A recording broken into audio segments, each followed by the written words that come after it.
Hii ni taarifa ambayo ya kumfanya Ibrahim Traore na hata pia wadau mbalimbali kuweza kufahamu kwamba Traore sasa hivi inabidi aendeleze umakini wa hali ya juu, kwa sababu taarifa ambayo hivi sasa tumeweza kuipata ni kwamba nchi ya Marekani imesitisha huduma, imesitisha mikopo na nchi ya Burkina Faso. Kwa hiyo kwa lolote litakaloweza kutokea ama janga lolote litakaloweza kutokea, nchi ya Marekani haitoweza kutoa sapoti wala kutoa wazo lolote kwa nchi ya Burkina Faso. Yani kwamba labda mfano tokee kwamba labda hivi sasa tunaona kwamba nchi ya Marekani na Tanzania zipo katika urafiki jirani ama ubalozi mwema. Kwa hiyo lolote litakaloweza kutokea ni kwamba ni rahisi kwa nchi yetu ya Tanzania kuweza kuomba maombi ama pia kuomba msaada kwa nchi ya Marekani. Lakini ni jambo la kujiuliza, manake mtu unayemkubali ama mtu unayempenda huwezi kumsitishia huduma. Yani ikatokea ama inafikia wakati ambao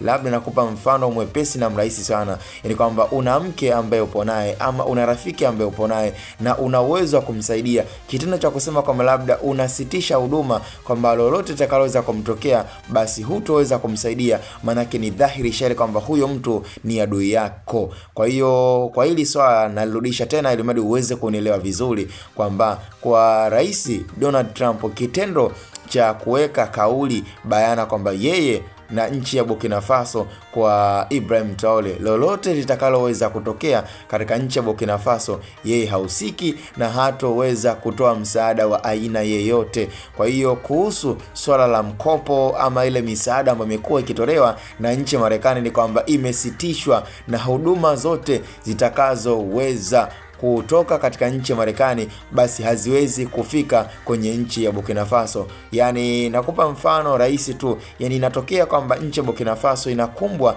na ugonjwa ambao pengine labda ungehitaji msaada kwa nchi ya Marekani, ama labda pengine kuna vita kali katika nchi ya Burkina Faso na labda inahitaji kutulizwa ama ghasia, ama pia pengine labda msaada wa Marekani unaweza kuhusika, basi yeye Trump amejitoa wazi wazi. Na nafikiri jambo lililoweza kumpa nguvu ya Trump kujitoa ni kwa sababu adui yake yuko karibu na Ibrahim Traore. Yani Putin amekuwa na ukaribu na Ibrahim Traore, kwa hiyo hata mwenyewe pia hawezi kuwa na urafiki na mtu ambaye tayari ameshakuwa na ukaribu na adui yake wa karibu. Kwa sababu kwa hivi sasa ni kwamba Urusi na Marekani zipo kwenye vita ya upambanaji kuweza kuangalia ni nani anaweza akawa juu ya mwenzie. Yani Trump anaamini kwamba yeye yuko juu ya Urusi, na Urusi yeye anaamini kwa hivi sasa kwamba hana mpinzani katika utengenezaji wa silaha na hata umiliki wa silaha nzito na hata mabomu ya nyuklia.